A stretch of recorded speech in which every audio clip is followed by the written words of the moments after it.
Xiaomi அவங்களோட Redmi 10X அப்படிங்கிற 4G அப்புறம் 5G ஃபோனை லான்ச் பண்ண போகிறாங்க. அந்த ஃபோனில் பார்த்தீங்கன்னா எக்கச்சக்க ஸ்பெசிஃபிகேஷன் கொடுத்துருக்காங்க. ஸோ அது என்னெல்லாம் கொடுத்துருக்காங்கன்னு சொல்லிட்டு இந்த வீடியோ டீட்டெயிலாக பார்க்கலாம். ஸோ ஸ்கிப் பண்ணாமல் கடைசி வரைக்கும் பாருங்கள்.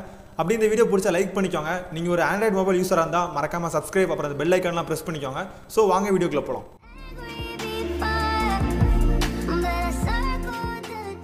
ஃபஸ்ட்டு இந்த Redmi 10Xோட டிசைன் பார்த்துக்கலாம். இந்த ஃபோனில் பார்த்தீங்கன்னா இதுவும் ஒரு கிளாஸ் சாண்ட்விச் டிசைனில் தான் வருது. ஃப்ரண்ட் அண்ட் பேக்கில் கார்னிங் Gorilla Glass 5 ப்ரொடக்ஷன் கொடுத்துருக்காங்க. இந்த மொபைலில் வாட்டர் ட்ராப் நாச் கொடுத்துருக்காங்க. அப்புறம் பின்னாடி பார்த்தீங்கன்னா ரெக்டாங்குலரில் Redmi Note 9 Proவில் இருந்த மாதிரி கேமரா பிளேஸ்மெண்ட் கொடுத்துருக்காங்க. இது ஒரு குவாட் கேமரா செட்டப். அதுக்கு கீழே பார்த்தீங்கன்னா அவங்க LED ஃப்ளாஷ் லைட்டும் கொடுத்துருக்காங்க. அப்புறம் இந்த ஃபோனோட லெஃப்ட் சைடு பார்த்தீங்கன்னா வால்யூம் ராக்கர் கீ அப்புறம் பவர் பட்டன் கொடுத்துருக்காங்க. ரைட் சைடு பார்த்தீங்கன்னா அவங்க சிம் அப்புறம் மெமரி கார்டு போடுறதுக்கான ஸ்லாட் மட்டும் கொடுத்துருக்காங்க. ஸோ அந்த பட்டன் பிளேஸ்மெண்ட்லாம் உண்மையாலுமே நல்லாயிருக்கு. நெக்ஸ்ட்டு இந்த பவர் பட்டனில் பார்த்தீங்கன்னா அவங்க ரெட் கலரில் ஃபினிஷ் பண்ணியிருக்காங்க. அது பார்க்குறதுக்கு அட்ராக்டிவாக இருக்குது. இந்த ஃபோனோட டிஸ்பிளே பார்த்தீங்கன்னா 6.57 இன்ச் ஃபுல் HD ப்ளஸ் ரெசல்யூஷனில் ஒரு AMOLED டிஸ்பிளே கொடுத்துருக்காங்க. ஆமாம், இது ஒரு AMOLED டிஸ்பிளே தான். ஸோ அந்த டிஸ்பிளே நமக்கு இன் டிஸ்பிளே ஃபிங்கர் பிரிண்ட் சென்சாரும் கொடுத்துருக்காங்க. இது வந்து 20:9 அப்படிங்கிற ஆஸ்பெக்ட் ரேஷியோவில் வருது. அப்புறம் பார்த்தீங்கன்னா இதில் 2.5D கர்வ்டு கிளாஸ் யூஸ் பண்ணியிருக்காங்க. ஸோ நமக்கு பார்க்குறதுக்கு அழகாக இருக்கும். 1000 தான் பார்க்கறதுக்கு அழகாக இருந்தாலும் நமக்கு வந்து டெம்பர் கிளாஸ் கிடைக்காது. அப்படியே கிடைச்சாலும் அதோட காசு வந்து அதிகமாக இருக்கும். நெக்ஸ்ட் இதில் வந்து Corning Gorilla Glass 5 production use பண்ணியிருந்தாலும் கிளாஸ் தான். ஸோ கீழே விழுந்தால் கண்டிப்பாக உடையும். நீங்கள் பார்த்து யூஸ் பண்ணிக்கோங்க. அப்புறம் இந்த மொபைலில் யூஸ் பண்ணிக்கிற ப்ராசஸர் பார்த்தீங்கன்னா mediatekோட dimensity 820 அப்படிங்கிற ஒரு 5G chipset யூஸ் பண்ணியிருக்காங்க. இது வந்து Qualcomm சிப்பான Snapdragon 765G அப்படிங்கிற லேட்டஸ்ட் சிப்புக்கும் ஆல்ரெடி வந்த போன ஜென்ரேஷன் சிப்பான Snapdragon 855க்கும் ஒரு அப்கிரேட் சொல்கிறாங்க. நீங்கள் ஆன் பேப்பராக அதாவது Antutu பெஞ்ச்மார்க் ஸ்கோரில் பார்த்தீங்கன்னா இது 4 லட்சத்துக்கு மேலே ஸ்கோர் பண்ணியிருக்கு. ஸோ இந்த சிப்செட் உண்மையாக வேறு லெவலில் இருக்கும். ஸோ நம்ம வெயிட் பண்ணி பார்க்கலாம் இதோட ப்ராசஸர் எப்படி இருக்குன்னு சொல்லிட்டு. இந்த சிப்செட்டில் பார்த்தீங்கன்னா 120 ஹெர்ட்ஸ்க்கான ரெஃப்ரெஷ் ரேட் வந்து சப்போர்ட் இருக்குது. ஆனால் இந்த மொபைலில் Redmi எவ்வளோ ரெஃப்ரெஷ் ரேட் கொடுக்காங்கன்னு தெரில. ஸோ நம்ம வெயிட் பண்ணி பார்க்கலாம் இந்த மொபைல் லான்ச் ஆன அப்புறம். இந்த சிப்செட் பார்த்தீங்கன்னா 7 nanometerல பில்ட் பண்ண ஒரு சிப்செட்டு. இதோட கிராஃபிக்ஸ் பார்த்தீங்கன்னா Mali G57 அப்படிங்கிற லேட்டஸ்ட் GPU கொடுத்துருக்காங்க.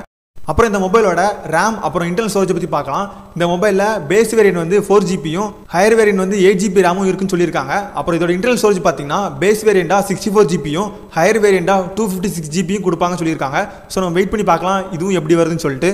அப்புறம் இந்த மொபைலோட கேமரா சென்சார் பற்றி பார்க்கலாம். இதில் வந்து குவாட் கேமரா செட்டப் கொடுத்துருக்காங்க. பிரைமரி சென்சார் பார்த்தீங்கன்னா 48 மெகா பிக்சல் கொடுத்துருக்காங்க. அப்புறம் 8 மெகா பிக்சல் அல்ட்ரா வைடும், அப்புறம் 2 மெகா பிக்சல் மேக்ரோ ஷூட்காகவும், அப்புறம் இன்னும் 2 மெகா பிக்சல் டெப்த் சென்சாருக்காக கொடுத்துருக்காங்க. எல்லா பிராண்டுமே என்ன பண்ணுறாங்கன்னா ஒரே மாதிரி தான் கேமரா சென்சார் கொடுத்துட்ருக்காங்க. பிரைமரி சென்சார் போக ஒரு அல்ட்ரா வைட் அப்புறம் டெப்த் சென்சார் இன்னொன்று பார்த்தீங்கன்னா மேக்ரோ ஷூட் அப்படி கொடுத்துருக்காங்க. என்னோட விருப்பம் என்னன்னா ஏதாவது ஒரு சென்சாரை குறைச்சி அதுக்கு பதிலாக டெலிஃபோட்டோ கொடுத்தா நல்லாயிருக்கும்னு சொல்லி நான் விரும்புகிறேன். உங்களோட விருப்பம் என்னன்னு சொல்லிட்டு கமெண்ட்டில் சொல்லுங்கள். அப்புறம் ஃப்ரண்ட் கேமரா பார்த்தீங்கன்னா அதாவது செல்ஃபி கேமரா 16 மெகா பிக்சல் கொடுத்துருக்காங்க. ஸோ டோட்டலாக இந்த மொபைலில் 5 கேமரா சென்சார் இருக்குது. அப்புறம் இந்த மொபைலோட பேட்டரி கெப்பாசிட்டி பார்த்தீங்கன்னா 4420 mAh ஒரு பெரிய பேட்டரி கொடுத்துருக்காங்க. அவங்க அதை மட்டும் கொடுக்கல, இதில் 22.5 வாட்க்கான ஃபாஸ்ட் சார்ஜிங் சப்போர்ட்டும் கொடுத்துருக்காங்க. ஒருவேளை இந்த மொபைலில் வந்து அந்த ஃபாஸ்ட் சார்ஜிங் சப்போர்ட் சார்ஜரை அவங்க பாக்ஸ்க்குள்ளே இன்க்ளூட் பண்ணி தான் உண்மையாலும் வேறு லெவலில் இருக்கும். ஸோ நம்ம வெயிட் பண்ணி லான்ச்சுக்கு அப்புறம் அவங்க எப்படி கொடுக்குறாங்கன்னு சொல்லி பார்க்கலாம். அப்புறம் இந்த Redmiயோட 10Xல பார்த்தீங்கன்னா Android 10 பேஸ் பண்ணி பில்ட் பண்ணியிருக்காங்க. அது மட்டும் இல்லை அவங்களோட கஸ்டம் ஸ்கின்னான MIUI 11 அப்படிங்கிற ஸ்கின்னை கொடுத்துருக்காங்க. ஆல்ரெடி பார்த்தீங்கன்னா 12 லான்ச் பண்ணிட்டாங்க. ஸோ அதுவும் கூடிய சீக்கிரத்தில் அப்டேட் ஆயிரும் எல்லா மொபைலுக்குமே. இந்த மொபைல் பார்த்தீங்கன்னா 3 கலர் ஆப்ஷனில் வருது. ஒன்று ஸ்கை ப்ளூ கலர், இன்னொன்று க்ரீன் கலர், அப்புறம் லாஸ்ட்டாக பார்த்தீங்கன்னா ஒயிட் அப்படிங்கிற 3 கலர் வேரியண்ட்டில் வருது. இது உங்களோட பர்சனல் சாய்ஸ். உங்களுக்கு எந்த கலர் பிடிக்குமோ நீங்கள் அதை பார்த்து வாங்கிக்கோங்க. அப்புறம் இந்த மொபைலோட ரேட் பார்த்தீங்கன்னா நான் இந்த வீடியோ ரெக்கார்ட் பண்ணும்போது Redmi எந்த ஒரு அஃபிஷியல் இன்ஃபர்மேஷன் கொடுக்கல. அவங்க ரேட் எவ்வளோ இன்ஃபர்மேஷன் கொடுக்கும்போது நான் அதை கமெண்ட்டில் பின் பண்ணி வைக்கிறேன். நீங்கள் அதை பார்த்து தெரிஞ்சுக்கோங்க. அப்படியே நீங்கள் இந்த மொபைலை பற்றி என்ன நினைக்கிறீங்க அதை கீழே கமெண்ட் செக்ஷன் சொன்னால் நானும் தெரிஞ்சுப்பேன். ஸோ அவ்வளோதான் இந்த வீடியோ உங்களுக்கு பிடிச்சினா லைக் பண்ணிக்கோங்க. நீங்கள் ஒரு ஆண்ட்ராய்டு யூஸர் இல்லை பட்டன் மொபைல் யூஸராக இருந்தால் கூட பரவாயில்ல, சப்ஸ்கிரைப் பண்ணி பெல் ஐக்கானை ப்ரெஸ் பண்ணிக்கோங்க.